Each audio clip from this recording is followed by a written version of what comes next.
bonjour à tous. Donc, on va démarrer. Nouveau mercredi produit, on continue, on démarre l'année 2026 comme on l'a fini finalement l'année dernière, avec des zooms sur des fonctionnalités produits. Vous le savez maintenant, les mercredis produits, ce sont des webinaires de la recherche et développement de Divalto qui vont être dédiés à des fonctionnalités existantes, donc déjà sorties de nos solutions ERP et CRM. Et on a décidé pour démarrer cette année 2026 de produire en fait toute une série de mercredis produits sur le même principe dans lequel on va vous présenter les principales nouveautés des 3 dernières années, c'est-à-dire à peu près depuis la version 10.10 quand on parle de l'ERP. Et puis, on ne montrera pas l'intégralité des fonctionnalités. Aujourd'hui aussi, on ne va pas faire comme les fois précédentes où on prend une fonctionnalité et on fait toute la démo, y compris les paramétrages, mais là, c'est plutôt de l'information autour de ce que vous pourriez avoir si vous êtes dans une version en dessous de la 10.10 et que vous décidez de basculer sur notamment la version 10.13. Donc, pour commencer le bal, nous allons parler finance aujourd'hui. Et alors, comme d'habitude, vas-y, tu peux passer le slide. Ce webinaire est enregistré, il sera publié sur notre chaîne YouTube. Vous pourrez le retrouver sur notre application mobile.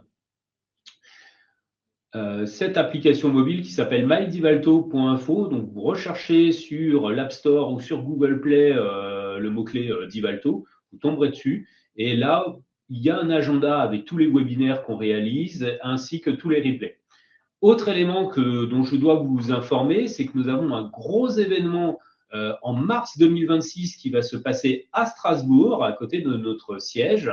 Donc, le 26 mars, on vous attend nombreux puisqu'on va inviter à la fois tous nos partenaires intégrateurs, nos clients, également des partenaires technologiques. Et il y aura aussi quelques surprises, notamment un invité surprise de la DGFiP qui va nous parler de la facturation électronique et de la réforme notamment. Donc, ça sera l'occasion d'échanger avec nous physiquement, avec toutes nos équipes, mais aussi avec vos partenaires. Donc, si cela ça vous intéresse, n'hésitez pas à flasher ce code pour vous inscrire et venir nous voir le 26 mars à ce gros événement. On attend plusieurs centaines de personnes à cet événement exceptionnel qui remplace le traditionnel Tour de France qu'on réalise en général en mars-avril maintenant. Là, nous allons remplacer en fait cet événement local par un gros événement à côté de notre siège, donc à Strasbourg. Nos intervenants aujourd'hui, Benjamin Edel, qui est Product Manager Finance. Benjamin, comment vas-tu? Ça va bien. Bonjour Christian, bonjour à toutes et à tous. Donc Benjamin nous fera ce fameux Zoom fonctionnel et moi-même, Christian Dino, je suis DCPO, donc en français, ça veut dire que je suis directeur adjoint sur la partie innovation produit et information de nos nouveautés fonctionnelles. Aujourd'hui, au sommaire, on va faire une courte introduction sur nos investissements R&D. Ensuite, on fera un zoom sur ces principales nouveautés que nous a préparé Benjamin. Alors, on a exclu la partie facturation électronique puisque ça, on a fait des webinaires dédiés et on en refera. Ensuite, on vous donnera des liens pour en savoir plus, donc des liens vers de la documentation en ligne. On parlera de nos prochains rendez-vous, vous voyez, 2 fois. Donc là, je me suis loupé dans la partie. En fait, il y a une partie conclusion, bien évidemment, en 5. Alors, en introduction, sur nos investissements R&D, je l'ai séparé en 3 points, 3 plans pour que ça soit plus simple. Il y a toute une partie fonctionnelle métier. Donc, c'est l'occasion de ces fameux mercredis produits lorsque je zoome sur des fonctionnalités avec des product managers. Donc, product managers chez nous, ce sont un peu les chefs de projet fonctionnels sur l'ERP et le CRM qui vont à l'aide de discussions avec des clients, avec des partenaires, en faisant de la veille, décider quelque part de la roadmap produit et l'exécuter. Et donc, lorsqu'on fait ça, bien sûr, on ajoute des fonctionnalités dans le CRM, dans l'ERP, on renforce des fonctionnalités existantes, on prend en charge aussi des changements réglementaires et législatifs. Donc là, vous verrez, on en a mis un en avant. Ensuite, il y a des investissements au sein de la R&D qui sont autour plutôt de la plateforme technologique. donc notamment tout l'environnement expérience utilisateur de la plateforme, mais pas que. Il va y avoir tout un tas d'investissements sur notre plateforme cloud, les services SaaS qu'on prodigue, la plateforme Divalto One, donc vous voyez une capture d'écran au milieu qui est cette plateforme web, de l'investissement sur l'intelligence artificielle, le no-code, le data viz, etc. Et enfin aussi de l'investissement R&D auprès de solutions partenaires, puisque Divalto ne peut pas développer toutes les fonctionnalités attendues au sein de vous, clients, vos demandes en termes d'IT, besoins digitaux. Donc là, souvent, on va dialoguer avec des éditeurs spécialisés et les aider, faciliter en fait le dialogue entre leur solution et notre solution. Donc, on développe des API, des services web. On référence aussi des solutions qui sont compatibles, dans lesquelles on a nous-mêmes constaté plusieurs solutions qui ont été interfacées à notre ERP ou notre CRM et dont on sait la robustesse de l'éditeur. Donc, on va les préconiser. Et également, on réalise ou on co-réalise avec certains de ces éditeurs des connecteurs standards que vous pouvez utiliser qui sont plug and play. Là, aujourd'hui, on ne va pas trop en parler, mais notamment dans la partie paiement, avec Benjamin, on a travaillé avec plusieurs éditeurs, PayPlug, Payzen, des gens comme ça qui nous permettent de faire du paiement direct avec des QR codes qui figurent sur les factures. Donc justement, j'ai mis un slide après pour vous parler de Divalto One. Donc Divalto One, vous le savez, c'est la nouvelle plateforme SaaS sur laquelle vous pouvez utiliser notre ERP et notre CRM. Donc c'est une plateforme web, il suffit d'écrire une URL et on peut se connecter de partout sur votre poste, de chez vous lorsque vous êtes en télétravail ou en déplacement. On intègre depuis peu des nouveautés d'intelligence artificielle, de la recherche intelligente aussi. Donc c'est une évolution du Power Search qui était intégré dans l'ERP et on a rajouté en fait des capacités de recherche, de la personnalisation de nos codes, un nouveau menu Mes applications dont j'ai fait une petite capture d'écran en plein milieu là que vous voyez en surimpression. Ça va permettre notamment, par exemple, de basculer, lorsque vous avez le CRM et le RP chez Divalto, de basculer de l'une à l'autre des fonctionnalités. Alors, on ne va pas trop parler non plus de la nouvelle offre qu'on commercialise au sein du groupe Divalto, qui est l'offre Flexio de no-code. Mais si vous avez également souscrit à l'offre Flexio, vous verriez dans ce menu Mes applications un lien direct vers vos applications Flexio. Aussi, une ergonomie unifiée entre le CRM et le ERP, c'est la même ergonomie, la même expérience utilisateur.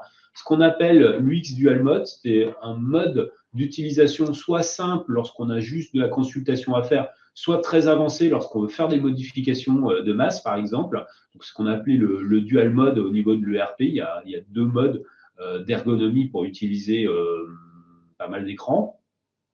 Le DataVis, qui est une nouveauté qu'on a sortie en fin d'année dernière, qui est une sorte d'outil de reporting, un peu du BI interne à la solution, dans laquelle on va pouvoir faire des requêtes et intégrer en fait le résultat de ces requêtes soit sous forme de tableau, soit sous forme de graphique, dans les tableaux de bord qui existent déjà dans Divalto One. Je ne vais pas plus loin, on fera un webinaire dédié à Divalto One et il est également prévu lors de ce gros événement du 26 mars de vous faire des démonstrations de cette plateforme si vous n'y êtes pas encore sur la plateforme Divalto One. J'ai ensuite rajouté un slide sur la marketplace des solutions technologiques. Donc là, lorsque je vous parlais de solutions compatibles avec notre ERP et notre CRM, voilà tout un tas d'éditeurs et de solutions avec lesquels on sait que nos solutions fonctionnent bien. Donc, j'ai mis un petit rappel, ce n'est pas parce qu'il y a un logo qui est là qu'il y a un connecteur natif, mais en tout cas, pour être présent sur cette marketplace, il faut avoir des projets de nos clients utilisateurs qui fonctionnent, qui sont en production et qui ont une interface mise en place, soit par l'intégrateur, soit spécifique, soit native développée par Divalto, qui a été réalisée. Donc, si je zoome dans la partie un peu finance qui est en haut, vous retrouvez donc sur la partie droite les trois logos des solutions de paiement, Bridge, Payzen, Payplug. Ça, c'est ce que je vous expliquais comme solution de paiement. On discute actuellement avec Agicap sur des notions aussi de trésorerie et d'optimisation de trésorerie plutôt. Credit Safe, Info Légal, qui sont des solutions d'information sur la santé financière, notamment des entreprises. Lorsque vous allez avoir des nouveaux clients importants, vous avez la capacité d'utiliser ces solutions-là pour aller vérifier, par exemple, qu'ils respectent les délais de paiement, par exemple. Molly, qui est aussi une solution de paiement, hein, je crois. Je ne l'ai pas mise alignée avec les autres, mais c'en est une aussi. Et Happy, qui est la solution Prologue, non, c'est Prologue, c'est Prologue, oui. Ouais, qui nous permet de faire le paiement EBIX, c'est eux? Oui, c'est ça, oui. Voilà. C'est les licences. Ouais. C'est pour EBIX. Voilà, donc j'ai zoomé sur la partie finance de cette partie-là, puisque notre sujet aujourd'hui est finance. Donc, n'hésitez pas, dans la partie questions, si vous utilisez d'autres solutions, de nous le signaler, si vous en êtes satisfait au niveau de solutions de partenaires techno que vous utilisez, ou si vous vous intéressez à une solution que vous ne voyez pas le logo apparaître ici, c'est aussi le moment de me pousser via question des demandes. On pourra y répondre ou en discuter avec Benjamin. Slide suivant, justement, je vais donner la main à Benjamin qui a préparé, donc il a fait une sélection, on va dire, de nouveautés entre la 10.10 et la 10.13 et il va nous en parler. Mais avant ça, il a une petite introduction sur justement comment il travaille sur cette roadmap avec ses collègues. Tout à fait, Christian. Donc, effectivement, dans cette introduction, je t'ai un peu démontrer quelle était la logique pour nous dans le travail d'une version à sortir, comment on envisageait et on planifiait finalement les travaux à réaliser. Donc, on construit la roadmap d'une version au travers de nouvelles fonctionnalités qui sont effectivement des gros sujets. On peut pratiquement parler de projets. Donc, ça va être vraiment des choses qui vont être très impactantes, que ce soit sur la partie technique ou la partie fonctionnelle, un nouveau programme, un nouveau module, par exemple. Et c'est au travers de ces nouvelles fonctionnalités que, en fonction des dispositions qui vont nous permettre, au travers des ressources, de mobiliser peut-être des éléments complémentaires, et bien d'apporter ce qu'on appelle de l'amélioration continue, c'est-à-dire par rapport aux fonctionnalités qui existent déjà dans le produit, eh bien, permettre finalement à l'utilisateur d'avoir des petites choses qui vont évoluer. Et j'ai d'ailleurs prévu de faire un petit focus justement sur ce point-là, parce que au-delà effectivement des grosses nouveautés qu'on veut vous permettre d'avoir au fur et à mesure des versions, il y a aussi ce qu'on appelle l'utilité du quotidien, c'est-à-dire l'utilisateur qui va être vraiment toute la journée dans son Divalto, qui va faire des opérations potentiellement simples ou pas, mais qui, voilà, dans ses opérations courantes, va permettre là aussi d'avoir des petites choses au fur et à mesure des versions pour pouvoir gagner un peu de temps, gagner en simplicité. Voilà. Donc, on va voir un petit peu ces deux pans, j'ai envie de dire, de la roadmap sur lesquels on travaille. Et bien sûr, en parallèle de ceci, qui est très concentré sur un aspect fonctionnel, on a un aspect un peu plus technique, avec des travaux de stabilité, des travaux de performance, notamment des temps de traitement sur des gros programmes, par exemple. On a fait également des investissements sur la fiabilisation de l'information comptable. J'y reviendrai, je ferai une petite digression au moment de la présentation. Et voilà, tout ça pour permettre là aussi de gagner des temps de réponse, parce que là aussi, on veut permettre à l'utilisateur de pouvoir gagner en simplicité et en fluidité. Donc, nos objectifs au travers de tous ces travaux d'évolution, c'est bien sûr de répondre aux attentes opérationnelles, donc que ce soit sur une partie d'automatisation, mais aussi de simplification. Donc, on a également, on verra, un sujet UX, donc ergonomie, au fur et à mesure des nouveautés qu'on présente. Et donc, je rappelle un élément, alors, pour celles et ceux qui ont suivi les derniers webinaires, notamment l'année dernière, c'est quelque chose sur lequel on revient toujours, c'est l'impact du module règlement Fusion. Donc ça, c'est une nouveauté qui a été sortie en version 17, donc on ne va pas revenir dessus lors de ce webinaire aujourd'hui. Néanmoins, il paraissait important de repréciser que donc depuis cette version 17, l'ensemble des évolutions du module règlement impactent uniquement les environnements qui utilisent la fusion et donc les environnements qui exploiteraient l'ancien module règlement, l'ancien système, ne bénéficieraient pas de ce que je vais vous présenter, notamment aujourd'hui. Voilà, et donc un rappel, mais Christian y a déjà fait référence sur la réforme de la facturation électronique, qui est un sujet sur lequel on travaille depuis maintenant quasiment 2 ans, voire même 2 ans et demi, donc qui est un travail de fond en partenariat avec notamment notre partenaire Agré. Voilà, donc pour aujourd'hui, j'ai sélectionné donc de la version 10.10 à 10.13 6 sujets. Donc c'est pas exhaustif, hein, comme l'a précisé Christian. Tout ça s'agrémente de petites nouveautés et des travaux auxquels j'ai déjà fait plus ou moins allusion en introduction. Et donc on va un petit peu les observer en détail au fur et à mesure de la présentation. Donc, le premier sujet que je voulais aborder, c'est la gestion des devises. Donc, c'est un travail qu'on a mené en version 10.10 qui avait pour but de répondre à des besoins, notamment sur la partie décaissement, mais aussi sur un besoin d'automatisation. En l'occurrence, en 10.10, donc on a sorti une version qui permet de générer les écarts de change de manière automatique. Donc aussi bien sur la partie encaissement, décaissement, avec un système de recherche des taux de change à jour du règlement, et bien sûr ensuite un comparatif par rapport à l'estimation de la facture qui permet à ce moment-là de générer donc soit le gain, soit la perte de change. On a également fait évoluer le périmètre fonctionnel puisque s'est posé lors de nos échanges avec des clients la question des taux à terme, c'est-à-dire j'achète des devises à un taux fixe pour pouvoir les utiliser au fur et à mesure des opérations à venir. Et donc, c'est ce taux fixe qui va faire foi pour les opérations de règlement futur.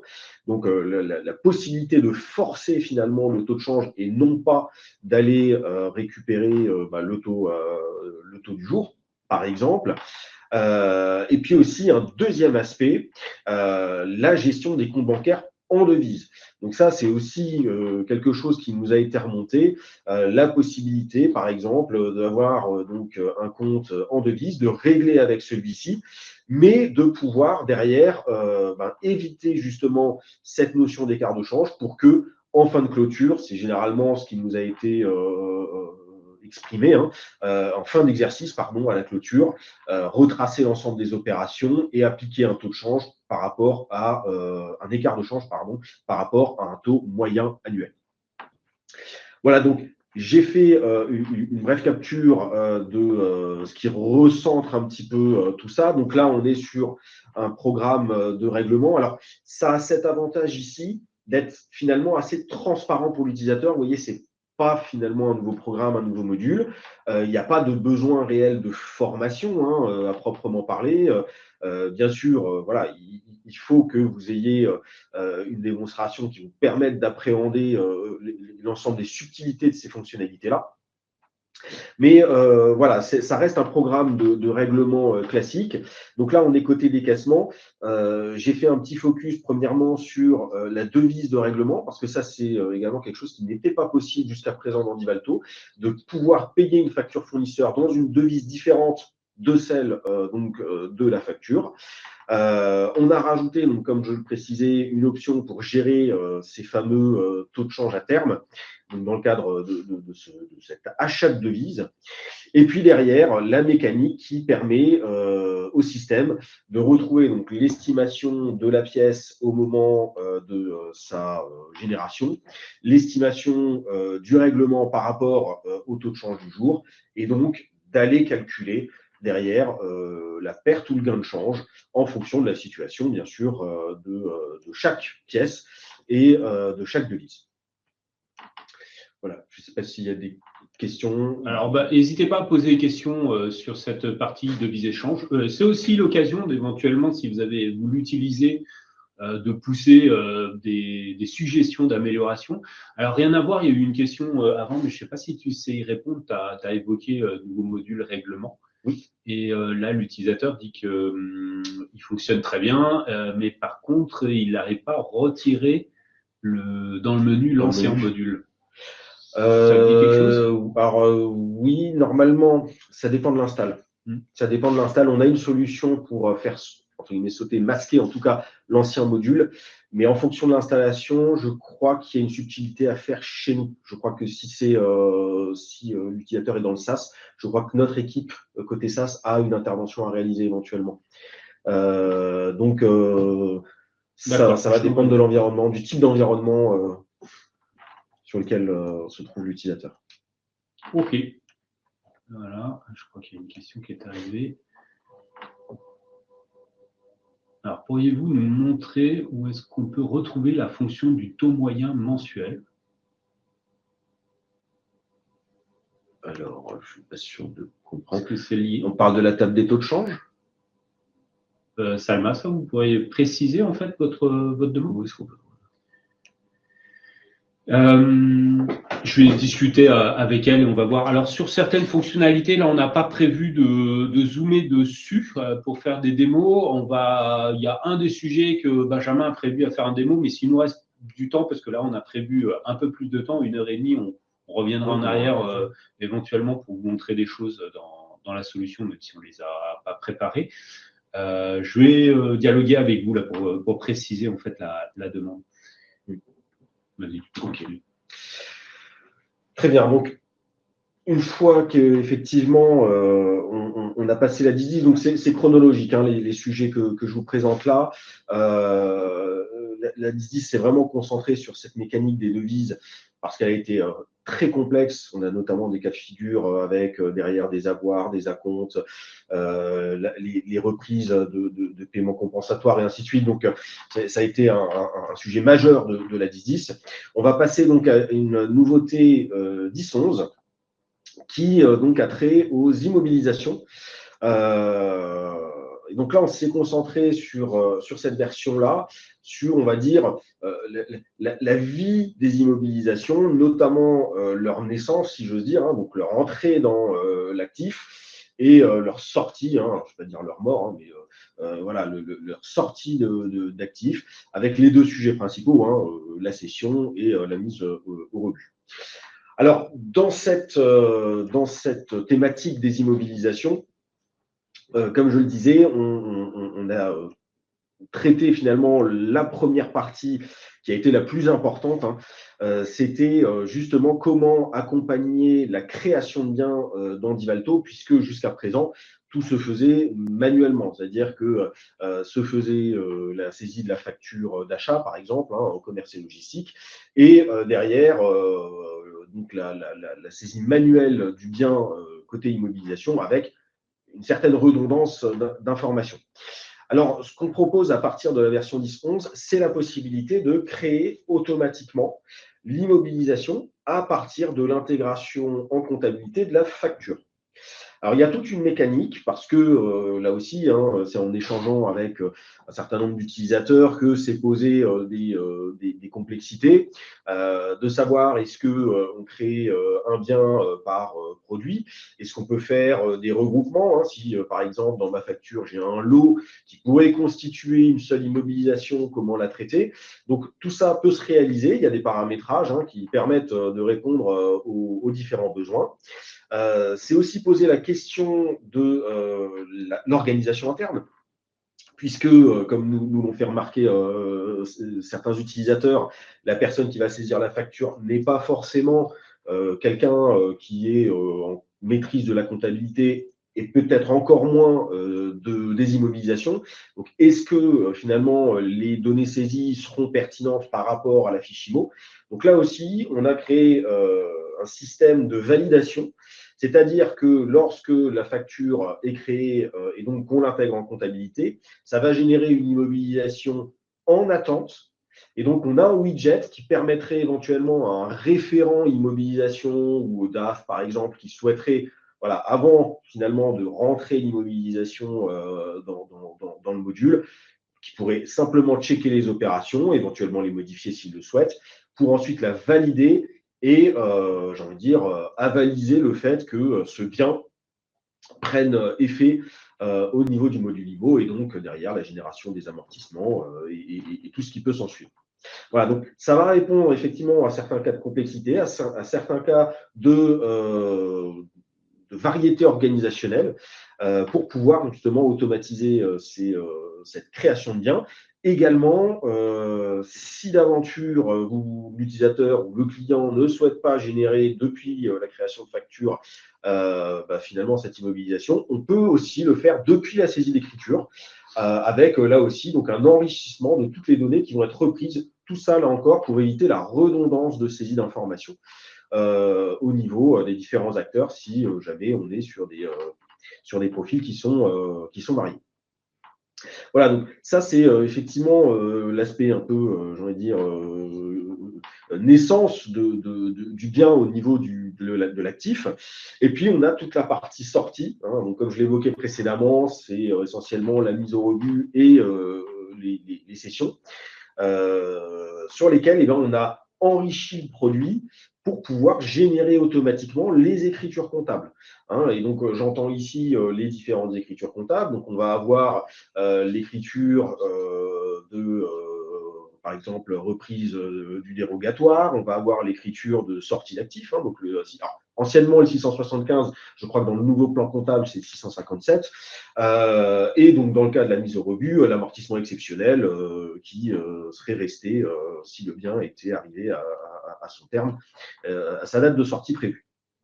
Voilà, donc toute cette mécanique, on l'a apportée à partir de la 10.11, donc pour générer effectivement l'entrée dans le module IMO du bien, et là aussi pour traiter comptablement, et non pas d'un point de vue administratif, c'est ce qui était fait dans les anciennes versions. Il y avait déjà la mise au rebut et la cession, mais c'était simplement des statuts qui n'avaient aucun effet et qui nécessitaient derrière la saisie manuelle des opérations. Donc là, on a enrichi cette partie pour pouvoir éviter justement cette saisie manuelle et donc générer automatiquement les écritures qui vont avec. Voilà, donc je me suis concentré ici sur deux écrans alors qui représentent les deux pans finalement de ce travail sur les immobilisations. Le premier, c'est donc ce que j'évoquais précédemment, c'est le fameux widget. Hein. Donc ça, c'est l'écran que vous pouvez avoir au moment où vous vous connectez à Divalto, hein, donc votre écran d'accueil. Vous pouvez avoir donc cet indicateur-là qui vous indique donc l'ensemble des immobilisations qui sont en attente de validation. Hein, donc c'est des choses qui sont générées depuis l'intégration comptable d'une facture et donc qui permettrait, comme je le disais précédemment, à un référent d'aller checker par un simple clic. Hein, il suffit directement dans le widget, vous cliquez sur l'élément, ça vous ouvre donc la fiche IMO en attente de validation, de sorte à ce que la personne référente puisse aller checker, éventuellement corriger des données s'il y a lieu, et derrière de la valider pour qu'elle rentre définitivement dans le module IMO. Et donc, un peu plus bas, je vous ai mis un exemple d'écriture qui va être générée automatiquement. Ici, c'est dans le cadre d'une mise au rebut. On voit finalement la partie sortie d'actifs et l'amortissement exceptionnel qui est produit au niveau de la mise au rebut, mais au niveau de la cession, vous aurez également les différents cas de figure qui seront produits au niveau du module immobilisation. Donc là, il y a une question, Salma, qui demande, pour les immobilisations, est-ce que vous avez prévu la dépréciation de la valeur du bien après qu'il s'est amorti pendant quelques années?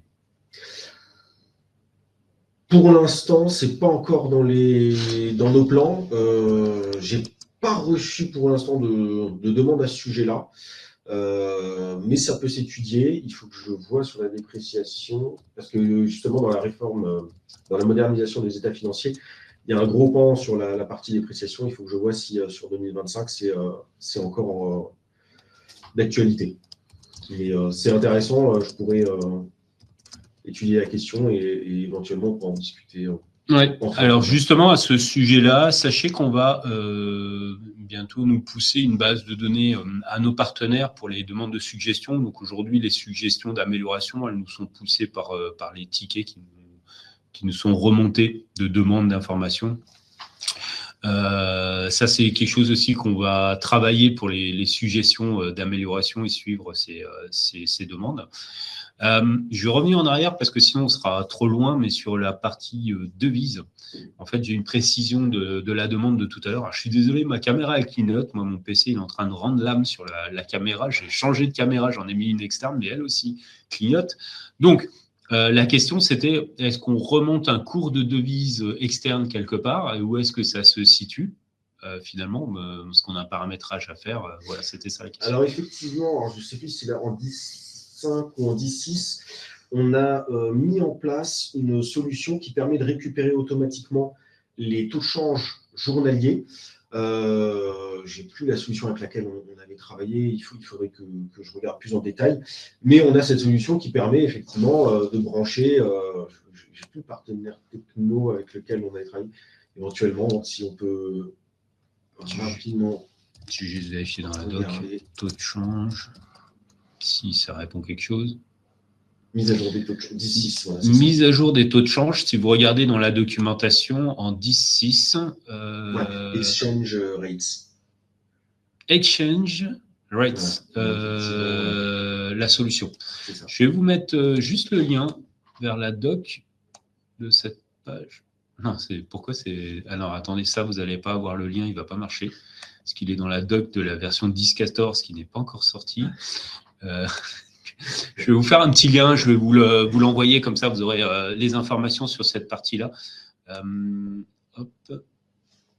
Donc, juste pour compléter, donc effectivement, donc cette solution vous permet de récupérer en automatique les taux de change, alors par fréquence, hein, ça peut être par jour, mais après, je crois que ça passe par un processus, donc vous pourriez éventuellement faire ça par semaine ou n'importe, mais par jour c'est quand même mieux puisque ça vous permet de gérer vos règlements au moment où vous les réalisez.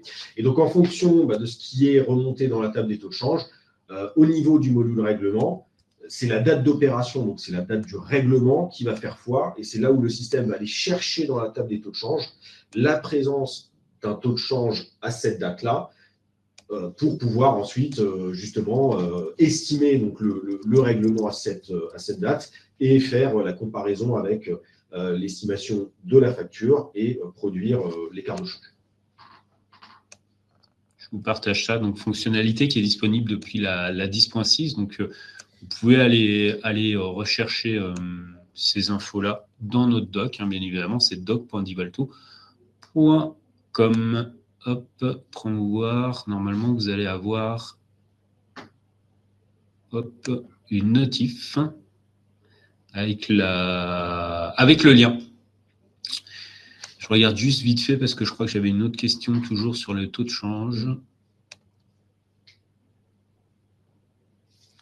Voilà, bim, ça c'était. Mince, je me suis loupé. Hop, je fais deux choses en même temps, ça ne va pas. Et je réponds dans cette partie-là, comme ça c'est fait.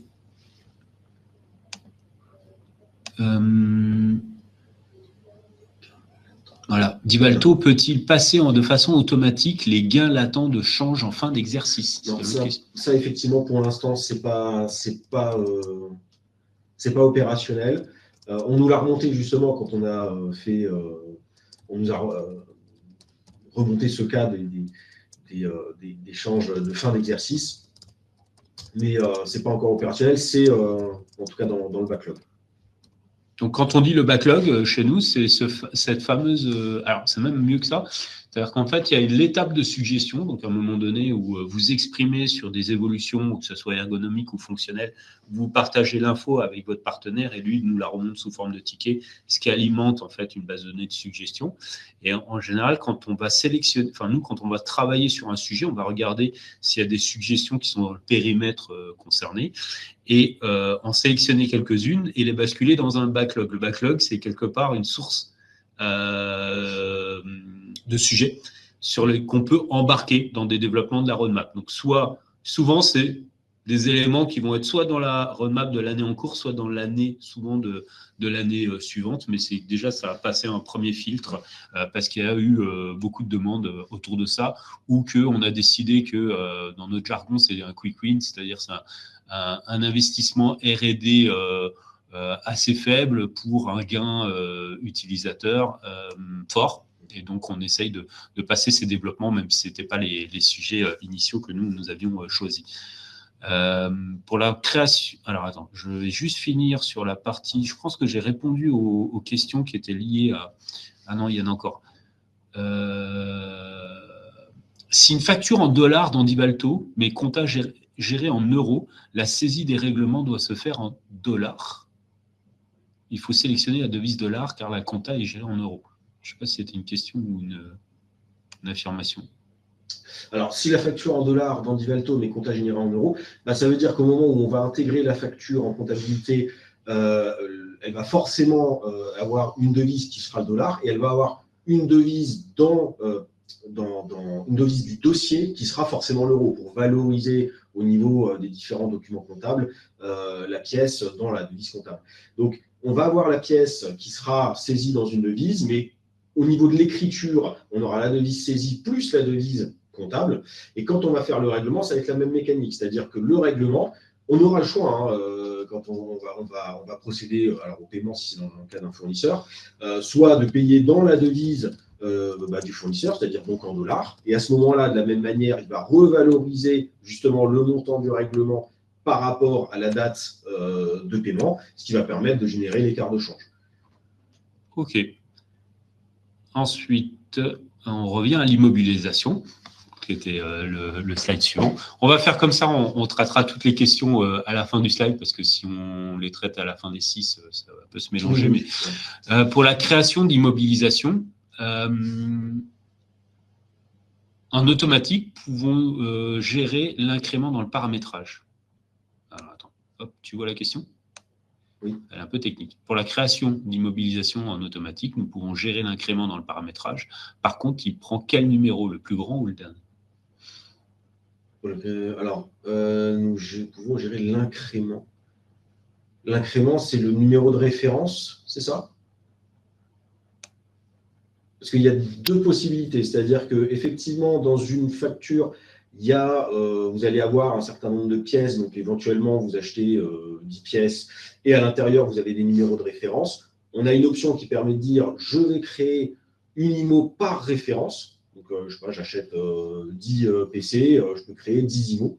Ou alors effectivement, j'ai cette option de regroupement qui va permettre du coup de créer une IMO pour l'ensemble, donc pour les 10. À ce moment-là, on ne reprendra pas le numéro d'incrément parce que ça va être une IMO globale qui centralisera les 10 références. Donc, je ne sais pas si ça répond exactement à ce cas-là.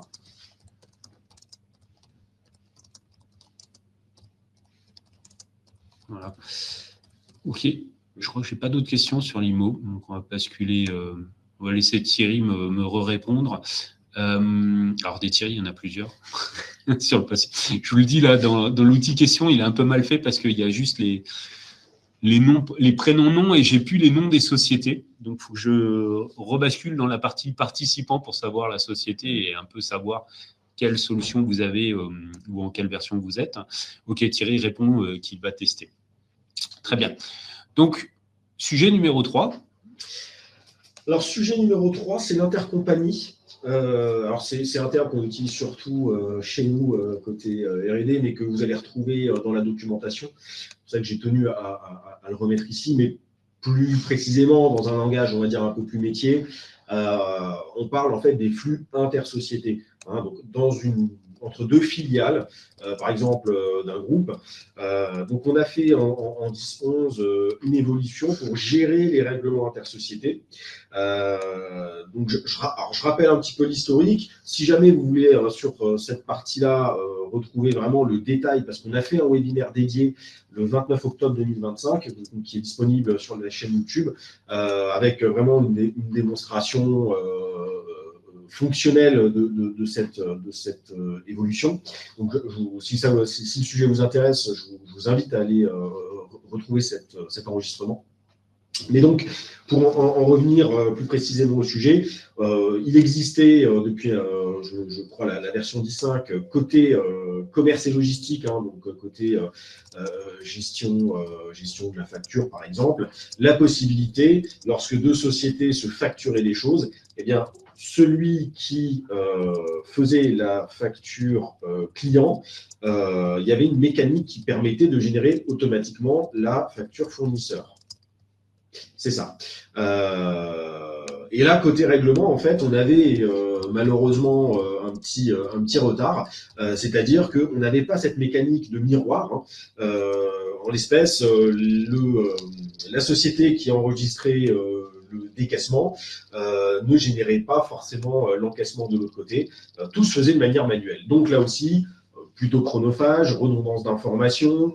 Ça n'avait pas vraiment de sens d'un point de vue métier d'avoir à réaliser ce process de manière manuelle.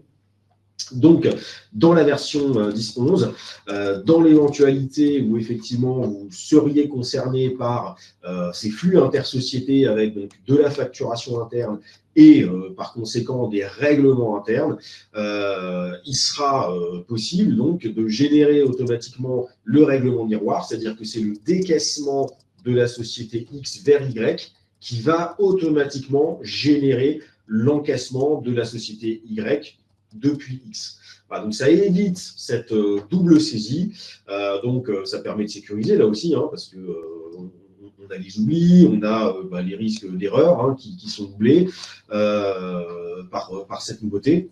Donc c'était quelque chose qui nous semblait important, d'autant plus, et je vais y revenir dans la suite sur certains sujets, qu'on a constaté, alors ça là aussi, c'est des remontées, des échanges, des clients, des partenaires également, une vraie montée en puissance sur la notion de groupe. Alors, les groupes vraiment au sens activité, parce qu'on a souvent eu des groupes qui pouvaient avoir donc, une société principale et puis à côté une petite SCI qui n'était pas forcément en grand lien avec finalement l'activité de l'ensemble du groupe. Néanmoins, on voit commencer à naître effectivement des groupes avec des filiales qui suivent vraiment un certain secteur d'activité en particulier, et donc un vrai besoin de traiter cette notion de groupe. Et donc avec les règlements intersociétés, voilà, on a commencé à prendre en compte cette notion-là. Alors, par cette mécanique de miroir, si j'ose dire. On a également rajouté des indicateurs sur les écritures, notamment pour pouvoir pister tous les flux intersociétés, donc que ce soit par le module règlement, mais aussi par les éléments qui viennent donc de la partie commerciale. Donc l'ensemble finalement des écritures de type achat-vente, règlement, OD, dans le cadre d'un règlement bien sûr, vont être tracés pour permettre à l'utilisateur, notamment en fin d'exercice, s'il veut faire sa réconciliation avant la conso, d'avoir à disposition l'ensemble des écritures qui vont être liées à ces flux-là. Donc, on a commencé vraiment l'exercice de la gestion des groupes à partir de la version 10.11. On a continué ensuite, et j'y reviendrai un peu plus loin.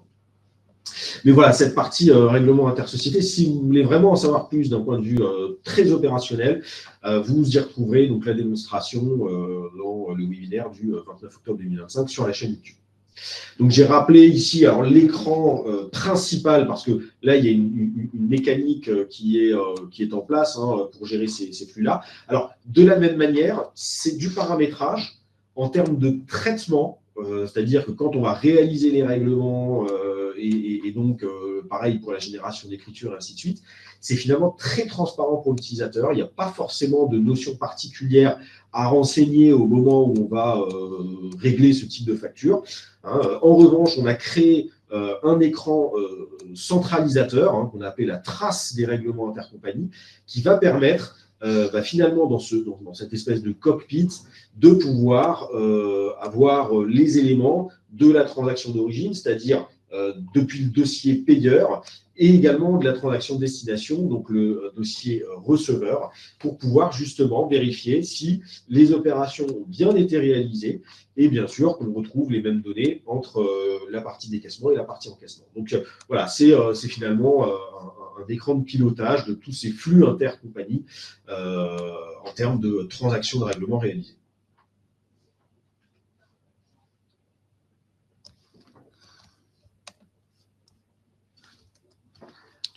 J'attends juste quelques secondes. Je vois que Christian est à la manœuvre. Il est bien sollicité dans la partie questions. Hop. Et j'ai surtout un nombre limité de caractères pour répondre. Les questions sont de plus en plus précises, tout va bien. Donc là, sur cette partie-là, je n'ai pas eu de commentaires. Sans doute que les gens qui étaient là ont suivi l'autre webinaire, où ça a été très clair. En tout cas, on vous renvoie vers le replay de ce webinaire-là, si vous avez des questions ou envie de voir exactement comment ça se passe. Vous aurez un exemple, si vous ne les avez pas vus avant, de ce qu'on fait lorsqu'on présente un peu plus en profondeur ce type de fonctionnalité. Et juste au passage, donc, si vous avez la moindre question, n'hésitez pas à d'abord en discuter avec votre partenaire intégrateur qui vous suit, puisqu'il connaît, lui, votre contexte. Donc, c'est à savoir votre version, est-ce que vous êtes dans le SaaS ou pas dans le SaaS, la version de l'ERP, est-ce qu'il y a des personnalisations qui ont été faites ou pas dans votre solution. Alors, dans la partie finance, en général, il y a moins de personnalisation que dans la gestion commerciale, par exemple, mais il peut y avoir des impacts, mais il connaît aussi les paramétrages qui ont été prévus. Comment on retrouve les webinaires? Je vous en parlerai un peu plus tard. Je vous donnerai un QR code, mais comme dit, le plus simple pour, si vous voulez les visionner sur votre téléphone, téléchargez l'application de Dibalto, MyDibalto sur votre téléphone. Et puis, dans cette app, vous avez tous les replays qui vont s'afficher. OK.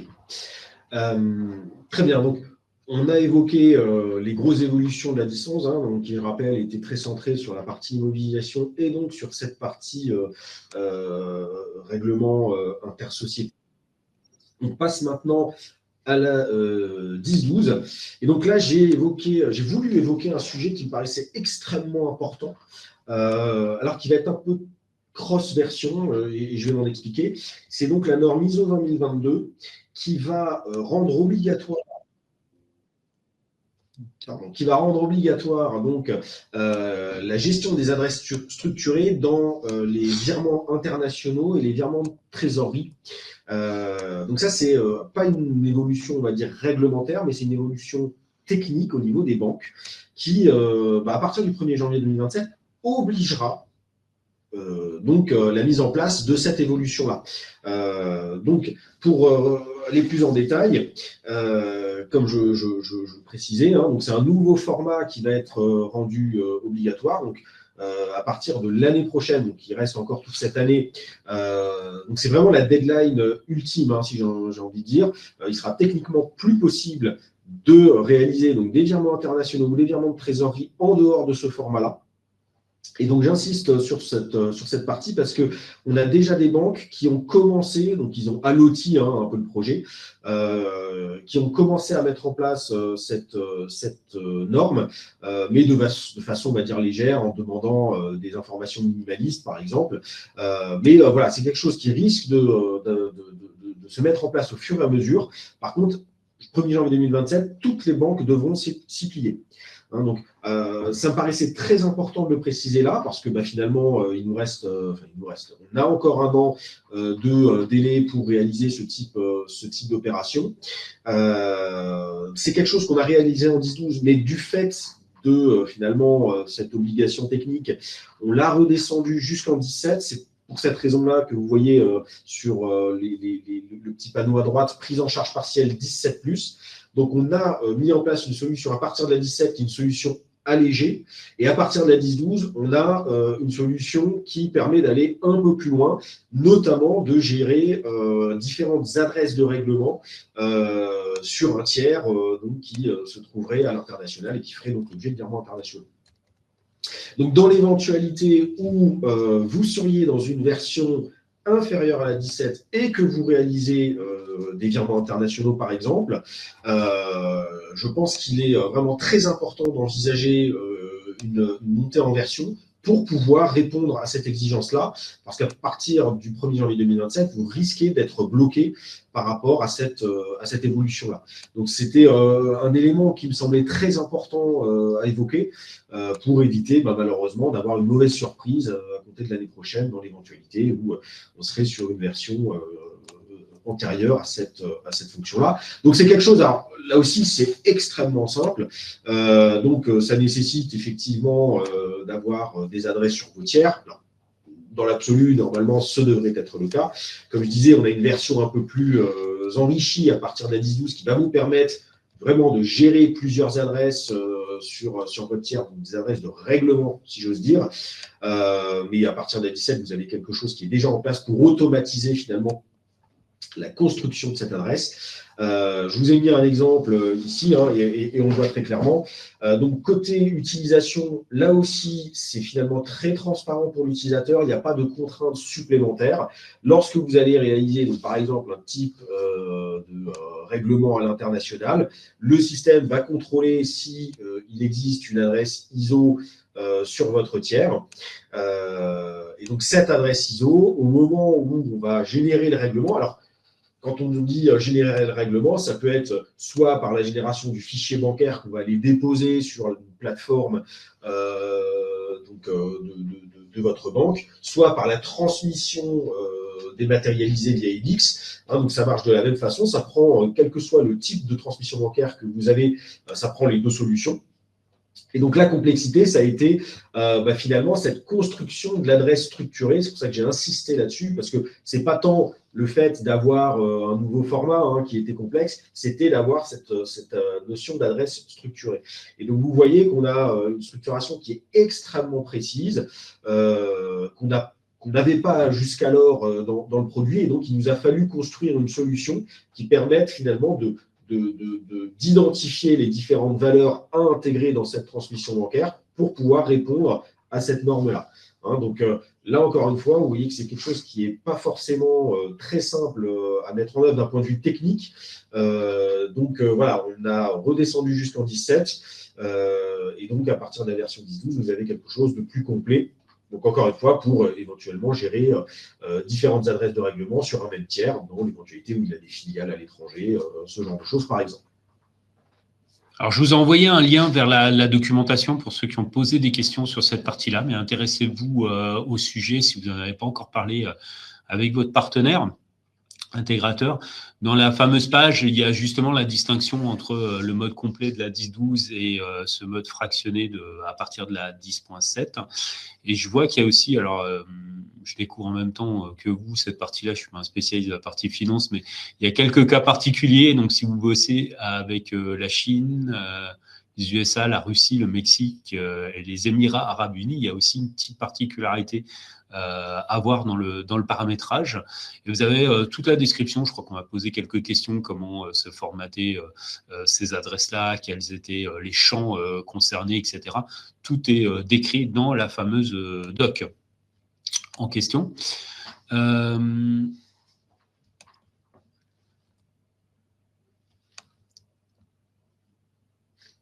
J'ai une question. Est-ce que les virements SEPA aussi sont concernés ?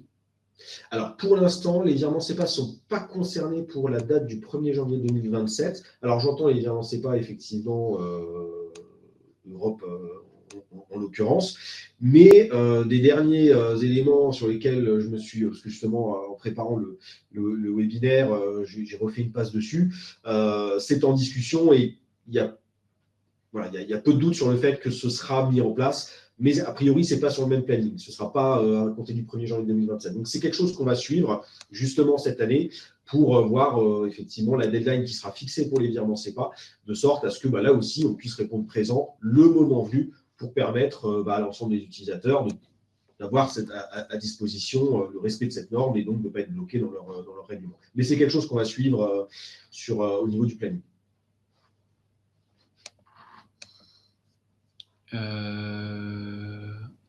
Alors, on me demande si pour respecter le format ISO 222, il faut basculer sur Dibalto One. Non, là, tout ce qu'on vous présente sur les 6 points que présente Benjamin, c'est aussi bien disponible dans Dibalto Infinity, donc en mode in-premise, installé chez vous ou hébergé, que dans le mode SaaS, avec notamment aussi les offres sous Dibalto One. Donc, non, vous n'avez pas obligation à basculer ni sur le SaaS, ni à basculer sur l'interface Dibalto One.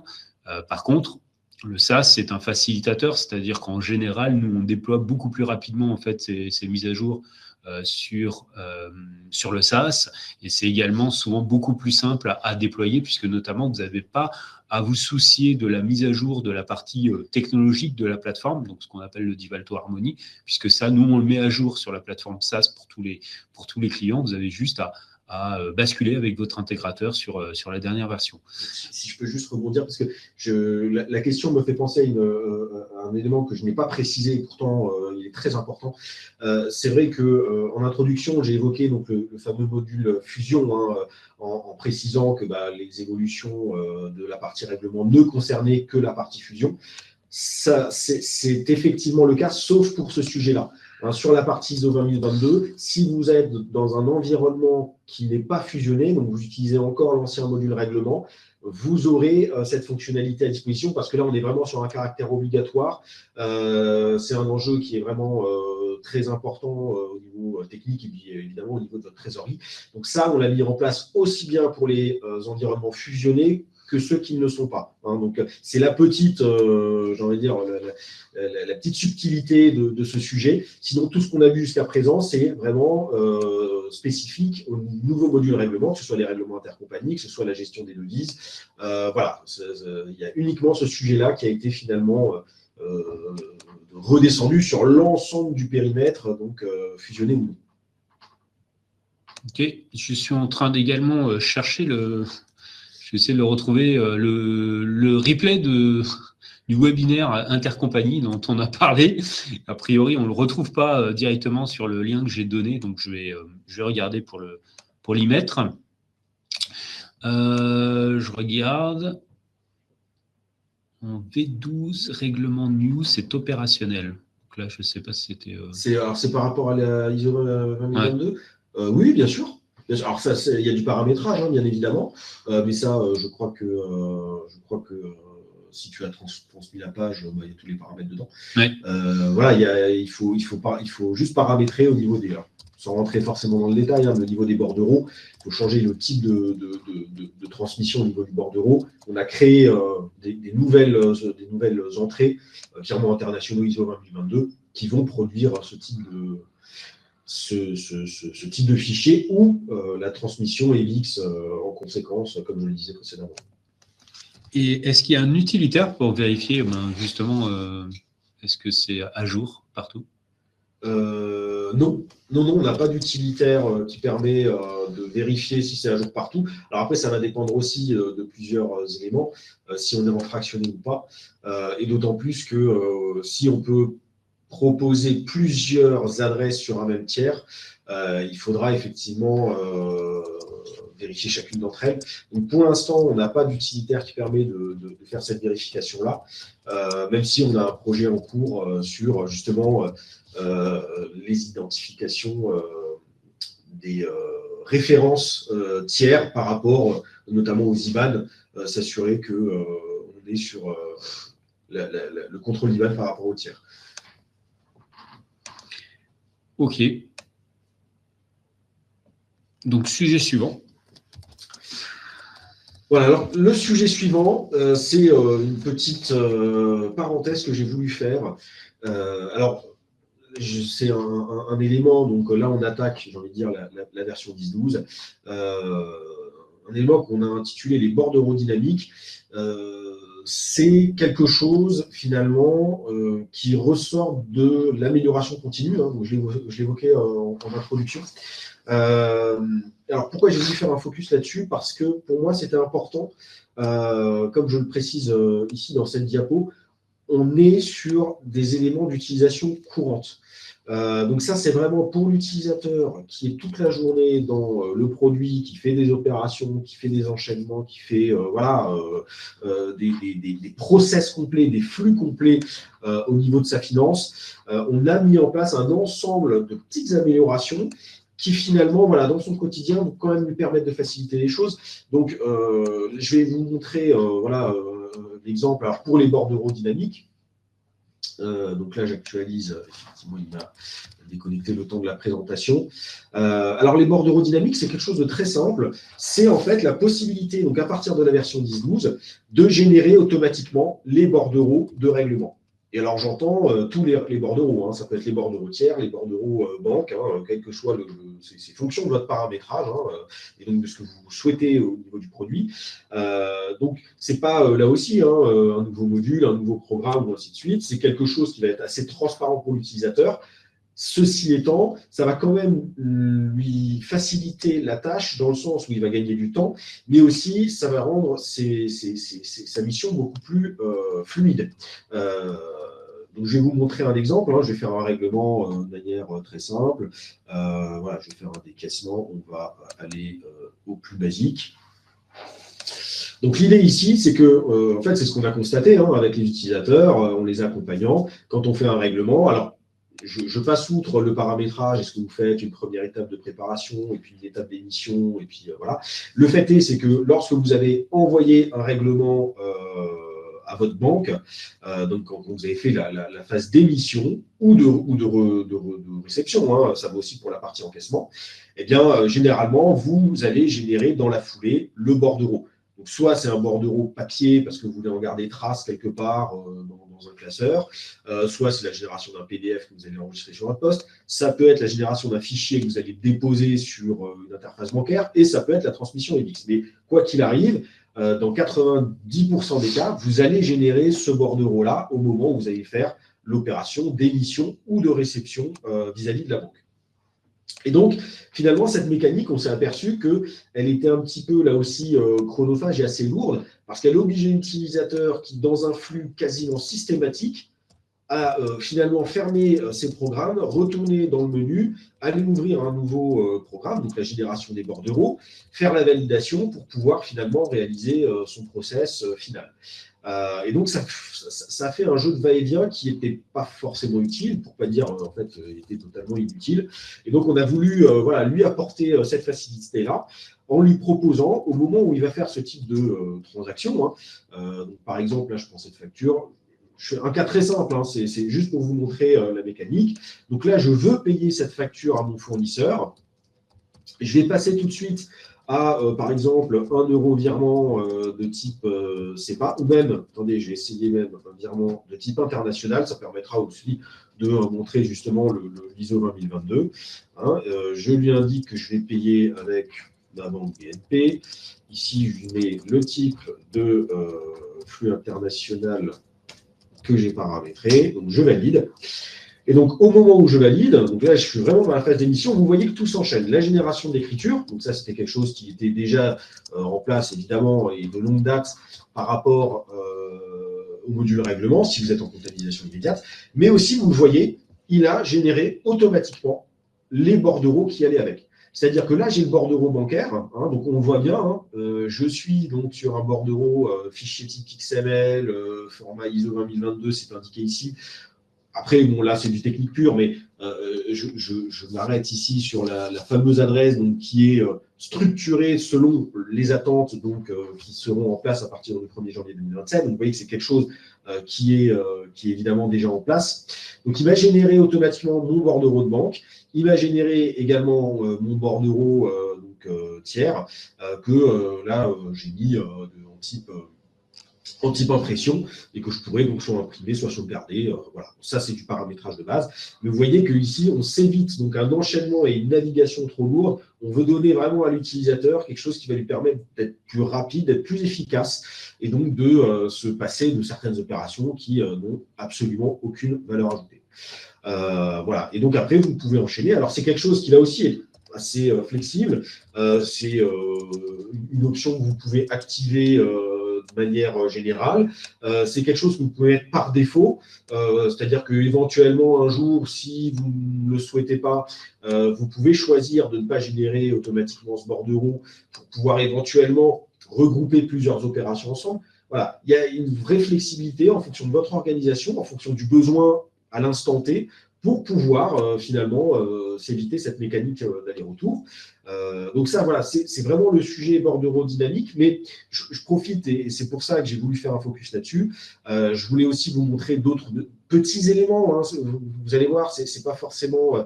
c'est les fameux quick wins hein, dont parlait Christian il y a quelques minutes. Ce pas des choses qui ont coûté très cher, mais qui, finalement, pour l'utilisateur, peuvent avoir beaucoup de valeur. Alors du coup, oui, j'en étais sur la génération donc des bordereaux dynamiques. Donc comme je disais, ça va vous permettre voilà, de générer automatiquement le ou les bordereaux en fonction de votre paramétrage, quel que soit le type de transmission. Donc voilà, c'est un élément d'accompagnement et également de gain de temps pour l'utilisateur du quotidien. Et donc, dans ce cadre, alors pas forcément des bordereaux dynamiques, mais plus global de l'amélioration continue, comme je le disais, les fameux quick wins qu'évoquait Christian précédemment. Je fais deux petites digressions. C'est-à-dire qu'on on a fait un certain nombre de choses ci et là qui, effectivement, ne nous ont pas forcément coûté très cher, mais qui, en termes de valeur ajoutée dans le quotidien de l'utilisateur, peuvent être très importantes. Je prenais l'exemple de l'utilisateur qui fait, par exemple, un comptable qui fait et la saisie de facture et bien sûr la comptabilité à côté. Voilà, on s'est assez vite rendu compte que dans ce type de profil-là, l'utilisateur avait tendance à naviguer beaucoup entre la partie commerce et logistique, entre la partie comptable pour vérifier si l'écriture avait bien été générée, si elle avait été générée correctement, et ainsi de suite. Et donc, ce qu'on a réalisé, alors il me semble, c'est à partir de la version 10.10, je confonds les versions, on sort quand même beaucoup de choses et ça, voilà, ça fait beaucoup finalement à gérer. Mais quoi qu'il en soit, de toute façon, en dispo, c'est sûr, c'était en place. Vous avez au niveau de la partie commerce et logistique dans les factures un lien vers l'écriture lié à cette pièce-là. Hein, donc, ça vous permet déjà de savoir que cette pièce a été intégrée, hein, si l'élément est disponible ou pas. Si je prends la facture précédente, j'ai fait en sorte, j'ai évité de l'intégrer pour vous montrer. Donc là, je sais que cette pièce n'a pas été intégrée. Donc, c'est déjà un élément d'indication. Mais également, quand vous cliquez sur le bouton, vous avez directement accès à l'écriture afférente pour pouvoir vous éviter cette mécanique d'aller rebondir et de passer par les menus, voilà, qui peut être quand même assez lourd, encore une fois, dans le quotidien. Si vous faites ça du matin au soir, c'est pas forcément quelque chose qui vous apporte beaucoup. Donc ça, c'était un premier élément. Et puis un deuxième élément sur lequel je voulais également faire un rappel, parce que là aussi, on l'a évoqué quand on a sorti les versions, mais je préfère profiter de cette occasion pour que ça infuse vraiment jusqu'à vous tous.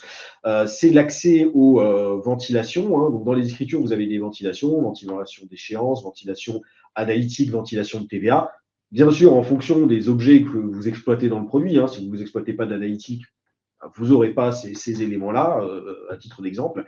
Et donc, en fait, ces éléments de ventilation, on les a rendus accessibles directement dans les programmes tels que, bien sûr, la saisie d'écriture, tels que l'interrogation comptable, et ici, la liste des écritures, hein, donc, qui est une interrogation disponible directement en comptabilité. Donc, ça veut dire quoi? Ça veut dire que jusqu'à présent, quand vous étiez sur cette écriture-là, vous êtes sur la première ligne. Si vous souhaitiez voir, par exemple, l'échéance de cette ligne-là, vous n'aviez pas d'autre choix que de cliquer sur la ligne et de monter ici pour aller consulter l'élément en question. Voilà. Donc, ce qu'on a fait à partir, me semble-t-il, de la 10.10, mais en tout cas de la 10.11, ça c'est sûr, c'est que vous pouvez finalement accéder directement aux éléments en cliquant dessus, sans forcément aller sélectionner la ligne, sans forcément passer par les boutons du haut. Tous les éléments ici sont accessibles. Hein, donc, quand vous cliquez dessus, vous avez vraiment un accès immédiat et direct. Ça vous évite, là aussi, de cliquer plusieurs fois et finalement de naviguer dans la fenêtre. C'est en accès direct. Là aussi, petit rappel sur la partie ergonomique. On a mis en place, pardon, je ne voulais pas cliquer, j'ai fait une erreur là. Voilà, on a mis en place un petit clin d'œil pour que ce soit très parlant à l'utilisateur. Si jamais l'un des indicateurs est jaune, alors je sais que je suis sur une imputation multiple. Là, par exemple, je suis sur des ventilations analytiques. Je sais que ma ligne de 607 est imputée analytiquement, et par le fait qu'elle est jaune, je sais que je suis sur une imputation multiple. Donc, effectivement, le montant est éclaté sur différents axes. Voilà. Bon, c'est comme je disais, hein, c'est rien de révolutionnaire, mais pour un utilisateur du quotidien, mis bout à bout, je vous ai donné 3 exemples ici. Hein, mais on a travaillé aussi sur la partie extourne. On a travaillé également sur un certain nombre d'informations dans l'écriture. Par exemple, ici, on a rajouté des informations sur les financements, abonnements, contrats pour avoir la référence des écritures si elles sont liées à ce type d'opération. Voilà, c'est des petites choses qu'on a fait ci et là mais qui sont quand même importantes quand on est toute la journée sur le produit, comme ça peut être le cas chez quand même beaucoup d'utilisateurs.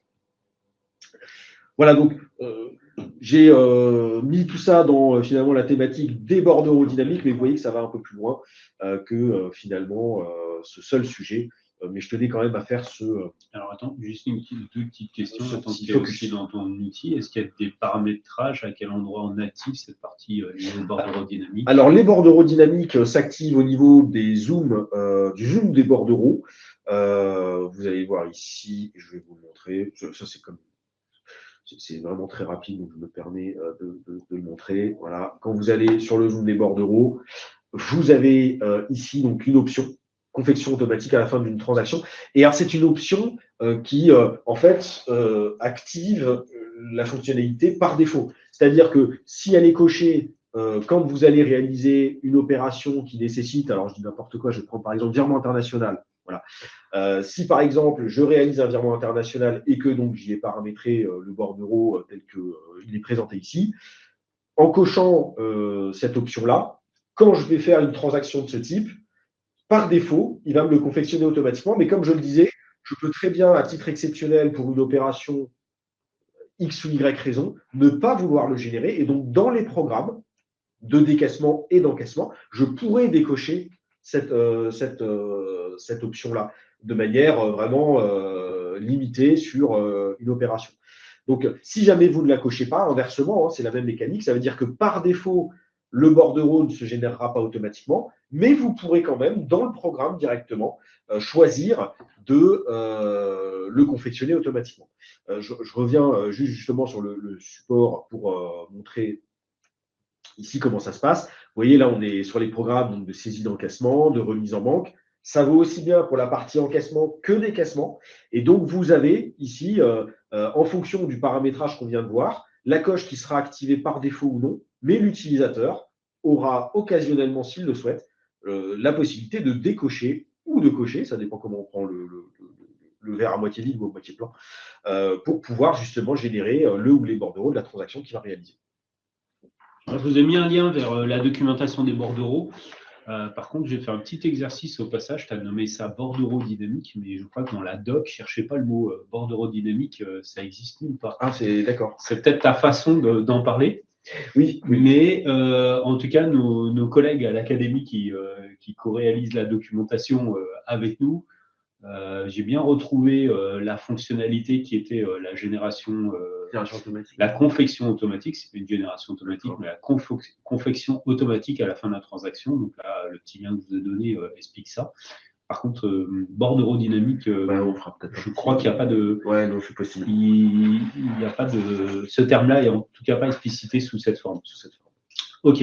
Je continue. Je crois qu'il n'y a pas eu d'autres questions à part savoir où est-ce qu'on l'activait. Ok. Très bien. Donc, on arrive finalement au dernier sujet. Et là, on est, j'allais dire, sur des sujets qui sont tout frais, puisque on va évoquer ensemble donc, les nouveautés de la 10.13, qui est sortie en version release candidate en fin novembre 2025. Et donc, cette version 10.13, elle s'est vue concentrée vraiment sur une thématique principale, c'est la trésorerie. Avec donc deux sujets, le cockpit de trésorerie et le prévisionnel de trésorerie. Alors, le prévisionnel de trésorerie, c'est quelque chose qui existait déjà, mais qui, des retours que j'en ai eu avaient un certain nombre de contraintes et de limites qui, finalement, empêchaient les utilisateurs de trouver un peu leur compte. Donc, on l'a vraiment musclé et enrichi de sorte à ce qu'on puisse finalement avoir une proposition de service ou périmètre fonctionnel qui soit vraiment adapté aux attentes.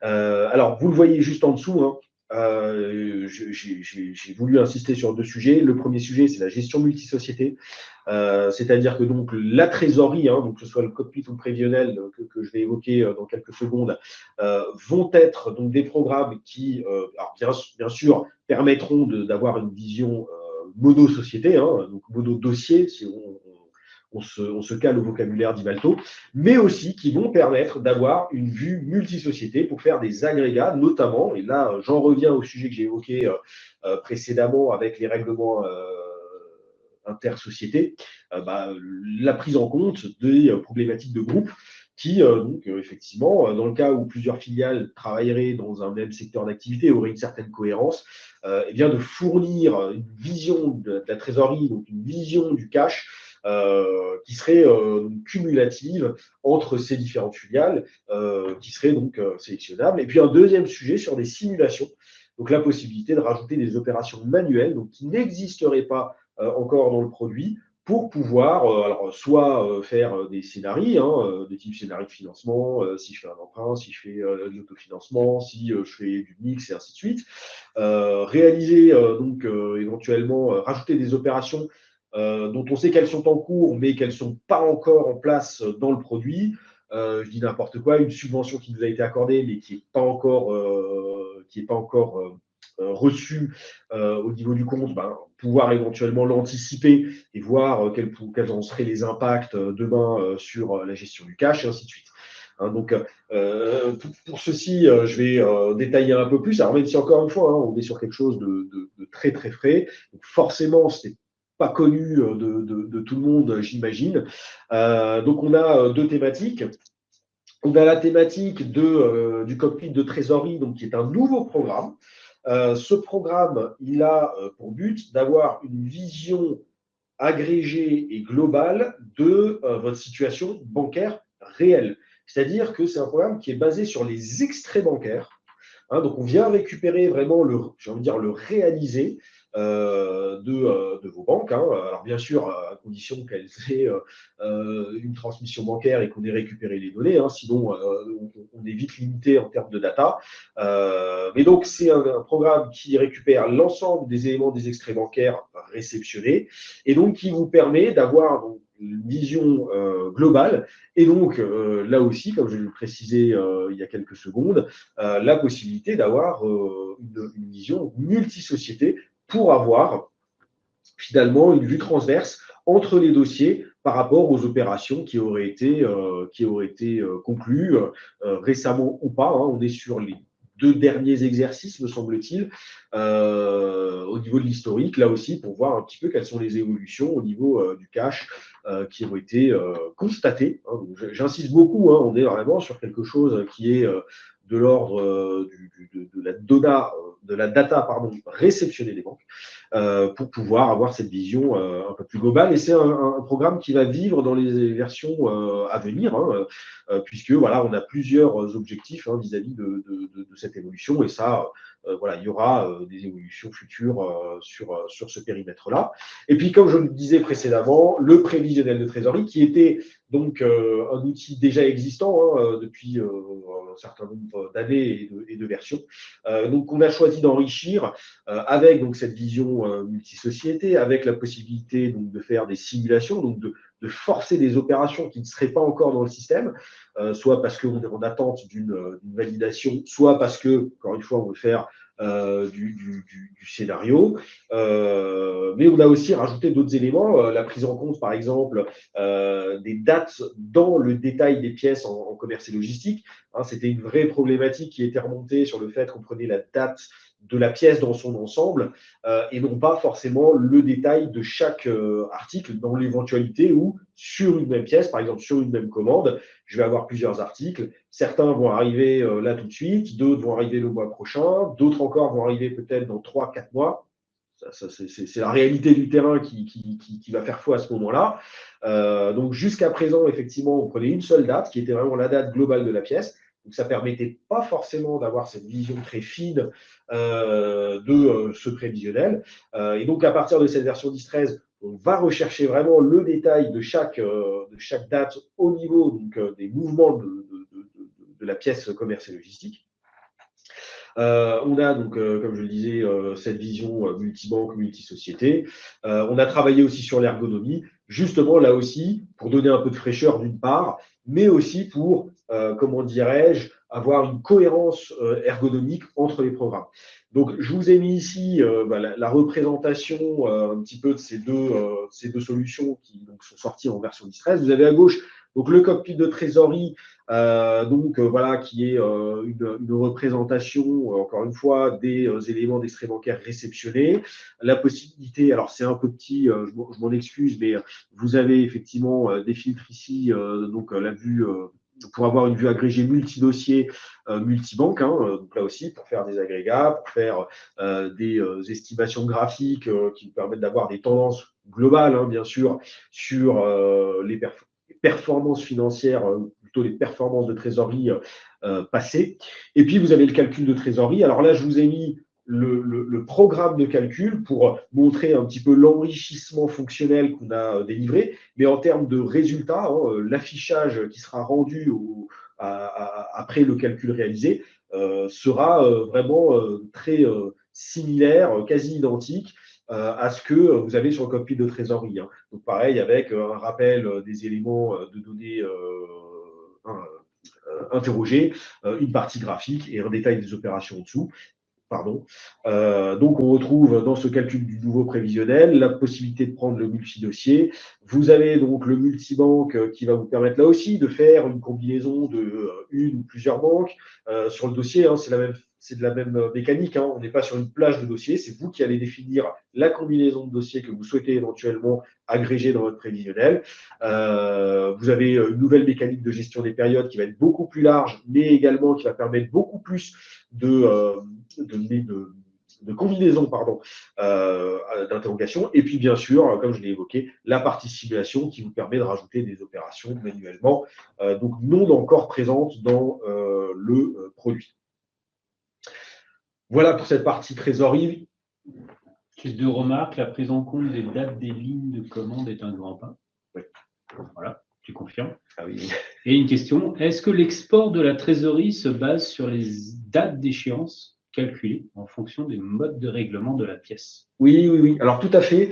Ça a été une grosse complexité. Au-delà, donc, comme le confirme, entre guillemets, Thierry Ployer sur la prise en compte des détails des lignes de commande qui était un sujet pour nous, il a fallu derrière qu'on réfléchisse effectivement au fait que dans les dates qui sont indiquées, ce n'est pas forcément la date, par exemple, de livraison prévue qui est à prendre, mais c'est la date de livraison prévue plus la date de règlement qui va être concernée. Donc, si je suis sur un règlement à 30 jours, il faudra effectivement prendre en compte cette notion-là. Donc, elle est prise en compte, tout comme évidemment le multi-échéance, qui va permettre de découper, si j'ose dire, finalement, une pièce ou un détail de pièce en fonction des conditions de règlement qui ont été définies avec le client.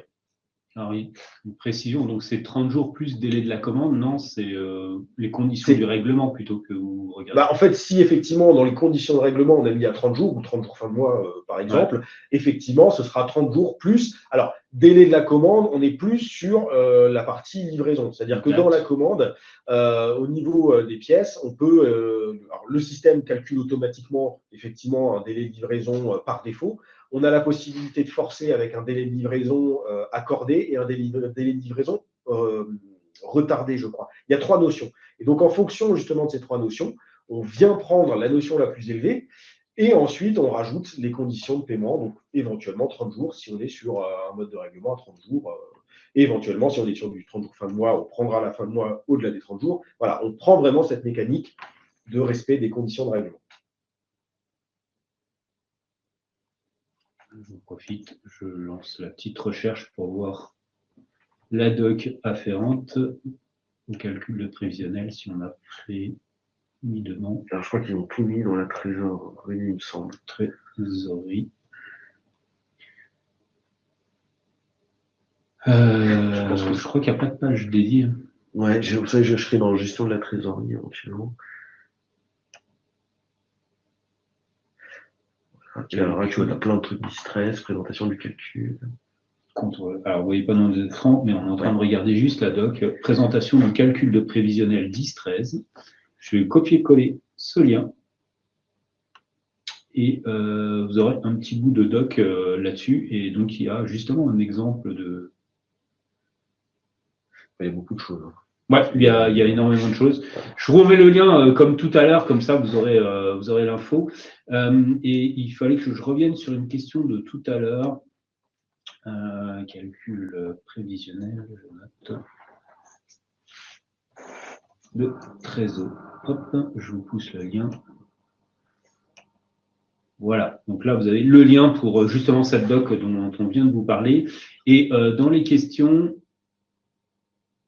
tiens d'ailleurs, il y a une question qui est apparue juste après. Est-ce que le décaissement de la TVA à venir est automatique? Alors, pas encore. Pas encore. Effectivement, c'est quelque chose qui nous a été remonté. On a manqué un peu de temps. C'est dans le backlog, donc ça viendra. Donc là, ça veut dire que c'est en roadmap. Hein. Et en fait, il y avait eu, juste avant les questions, j'avais loupé 2 questions qui étaient revenues. Salma qui nous précisait qu'elle avait des impressions de bordereau dans lesquelles il y avait des ruptures des fois. C'est quelque chose qui a déjà été remonté? Oui. Alors ça aussi, je crois que dans la doc, il y a des règles qui sont définies. Il y a des ruptures en fonction des types de tiers. Je crois il y a tout un arbre. Mais là, effectivement, c'est des ruptures plus techniques par rapport aux bordereaux. Je sais que c'est documenté. J'ai plus le détail en tête. Il y a une certaine hiérarchie d'éléments qui permettent de faire qui génèrent automatiquement des ruptures. Après, j'ai plus le détail en tête. Je crois qu'il y a les établissements. Regarder dans la doc et où on parlait aux partenaires. Et pour les règlements multifournisseurs, est-ce que la mécanique reste la même? Et on était dans le truc d'avant. Des bordereaux, oui, oui. Alors, effectivement, c'est une très bonne question parce que j'ai oublié de le préciser. La mécanique des bordereaux dynamiques, telle que je l'ai évoqué ici, elle est en place uniquement pour les programmes classiques. Donc, aussi bien encaissement-décaissement, mais pas la partie décaissement multifournisseur. On l'a envisagé, mais c'est en échangeant finalement avec certains clients et partenaires que le besoin finalement n'a pas été particulièrement, défendu, si j'ose dire, puisque c'est vrai que dans le décaissement multifournisseur, il y a déjà finalement cette phase d'enchaînement dans un même programme des bordereaux. Donc voilà, ce qu'on voulait s'éviter à l'utilisateur, c'était vraiment la navigation dans les menus. Dans le décaissement multifournisseur, tout est centralisé, donc ça faisait moins pertinence. Maintenant, voilà, on n'est pas fermé du tout. On l'avait évoqué, mais voilà, ça n'a pas forcément été retenu en termes de besoins sur cette partie. Très bien. Donc pour la question là, sur les ruptures dans les bordereaux, là, il faut vraiment en discuter avec votre partenaire. Il pourra vous aiguiller, ou en tout cas dans la doc. J'essaie de retrouver s'il y a une partie rupture qui explique éventuellement le paramétrage. C'est pareil, c'est toujours dans la fameuse page bordereau que j'avais déjà partagée, je pense qu'il y a l'information. On va continuer puisqu'il est midi et puis on a quasiment fini ce qu'on voulait vous présenter. Donc pour en savoir plus, justement, je vous ai mis quelques slides. Donc à savoir si vous voulez vous tenir au courant des nouveautés version par version. Mettons que vous êtes actuellement en 10.5 et vous voulez savoir tout ce qui est sorti entre la 10.5 et la 10.13, et dans la doc, sur doc.divalto.com et dans l'espace qui s'appelle version produit d'Ivalto, il y a une zone justement qui décrit les notes de version et on publie pour chaque version en fait le listing des fonctionnalités, mais il y a également une page qui récapitule version par version quelles sont les principales nouveautés. Ensuite, dans la documentation, c'est les liens que je vous ai envoyés là au fur et à mesure, vous avez à chaque fois des précisions sur l'usage de l'ERP. Veillez à filtrer sur la version de ERP sur laquelle vous êtes pour si vous voulez regarder par rapport à quelque chose qui fonctionnerait dans votre version existante. Par contre, sinon, si vous voulez voir des éléments nouveautés dont on vous a parlé, allez directement dans la documentation de la 10.13. À chaque fois, quand il y a une nouveauté, on précise en fait en quelle version c'est apparu. Donc, quand on parlait tout à l'heure de conception, enfin des bordereaux dynamiques, où on marquait entre parenthèses 10-12, et donc du coup, vous saviez à partir de quel moment il y avait la fonctionnalité qui était apparue dans l'ERP. Ensuite, j'ai encore un slide sur les dates de fin de maintenance, ça c'est extrêmement important.